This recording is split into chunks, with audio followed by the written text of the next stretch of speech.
आप स्मिता सेन से कुछ भी सामान्य या साधारण की उम्मीद नहीं कर सकते। वो जो भी करती है वो विशेष होता है, जिद्दी होता है।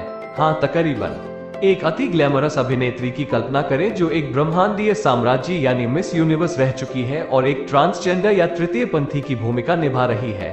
दरअसल ऐसी भूमिका निभाने का निर्णय लेने के लिए साहस की जरूरत होती है।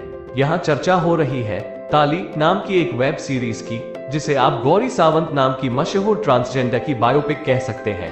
गौरी के जीवन की कहानी के अलावा तृतीय पंथियों की अपनी कानूनी पहचान स्थापित करने के संघर्ष की कहानी भी बुनी गई है। यह वेब सीरीज आधुनिक भारत में इस समाज के सामने आने वाली समस्याओं को भी चित्रित करती है। जब लेखक क्षितिज पटवर्धन ने निर्माताओं को स्क्रिप्ट दी तो शुरू में मराठी फिल्म बनाने पर विचार किया गया, लेकिन तब उन्हें एहसास हुआ कि 2 घंटे की फिल्म में गौरी सावंत के किरदार को पर्याप्त न्याय नहीं दिया जा सकता। साथ ही यह ज्यादा दर्शकों तक नहीं पहुंच पाएगा। इसलिए उन्होंने इस कहानी को वेब सीरीज के तौर पर पेश करने का फैसला किया। गौरी सावंत के मुख्य किरदार के लिए सुष्मिता सेन का चयन किया गया था। मेकर्स ने गौरी की कहानी को परफेक्ट बनाया है। Please like, share and subscribe Bollywood tidbit channel. निर्माता इसे गंभीरता और गरिमा के साथ प्रस्तुत करना चाहते थे, इसलिए उन्होंने उथले चरित्र चित्रण से बचते हुए भूमिका के साथ न्याय करने के लिए सुष्मिता को चुना। सुष्मिता को स्क्रिप्ट भेजी गई और 2 दिन के अंदर ही सुष्मिता ने ये किरदार निभाने का फैसला कर लिया। हालांकि इस किरदार को आत्मसात करने में सुष्मिता को 6 महीने लग गए। हाँ कहने से पहले उन्होंने कई सवाल पूछे। उन्होंने चरित्र के विभिन्न पहलुओं के बारे में कई सवाल पूछे, जैसे कि आप तृतीय पंथी को कैसे प्रस्तुत करना चाहते हैं, ऐसा होना स्वाभाविक भी है। अगर उन्हें ये किरदार पसंद नहीं आता तो वो इसे नहीं करती, लेकिन एक बार इस किरदार को निभाने का फैसला करने के बाद आप कह सकते हैं कि उन्होंने खुद को इस रोल में झोंक दिया। उन्होंने गौरी सावंत के साथ काफी वक्त बिताया। YouTube पर गौरी का इंटरव्यू देखना एक बात है और उनसे व्यक्तिगत रूप से मिलना बिल्कुल अलग बात है। गौरी कई गोद लिए हुए बच्चों की मां है। सुष्मिता भी 2 गोद ली हुई बेटियों की मां है। इसने सुष्मिता और गौरी को व्यक्तिगत स्तर पर करीब लाने में बड़ी भूमिका निभाई।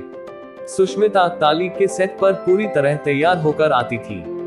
एक अभिनय प्रशिक्षक ने ट्रांसजेंडर के रूप में परिवर्तित होने में बहुत मदद की। सुष्मिता ने वॉइस मॉड्यूलेशन पर भी काफी काम किया। निर्देशक रवि जाधव ने सुष्मिता के मराठी लहजे का बहुत ख्याल रखा। 1-2 अपवादों को छोड़कर हिंदी फिल्मों में आमतौर पर पुरुष ही ट्रांसजेंडर की भूमिका निभाते हैं। याद कीजिए तमन्ना के परेश रावल। भूमिका थोड़ी मूर्खतापूर्ण थी, लेकिन आमतौर पर हिंदी फिल्मों में ट्रांसजेंडर को नकारात्मक रूप में चित्रित किया जाता है। ताली इस मायने में फिल्मों से अलग है। यहाँ इनको को सामंजस्यपूर्ण रूप से देखा जाता है। 2014 तक देश में तृतीय पंथी को कोई कानूनी मान्यता नहीं मिली थी। उनके पास अपने अस्तित्व को साबित करने के लिए कोई कानूनी दस्तावेज नहीं थे। आज स्थिति बदल गई है। अब उन्हें सरकारी फॉर्म में स्त्री और पुरुष के अलावा अन्य का भी विकल्प दिया गया है, जिसमें वे अपनी पहचान बता सकते हैं। इस बदलाव की वजह गौरी सावंत का संघर्ष है। गौरी ने कानूनी मान्यता के लिए सुप्रीम कोर्ट में याचिका दायर की। आज तृतीयपंथी अपनी जाति दिखाकर समाज में गर्व से रह सकते हैं। ऐसी विरोधाभासी कहानी पेश करने वाले किरदार में सुष्मिता ने शानदार अभिनय किया है। ताली को शायद सुष्मिता के करियर की सर्वश्रेष्ठ प्रस्तुतियों में शामिल किया जाना चाहिए। सुष्मिता अब आर्या के 3रे सीजन में नजर आएंगी।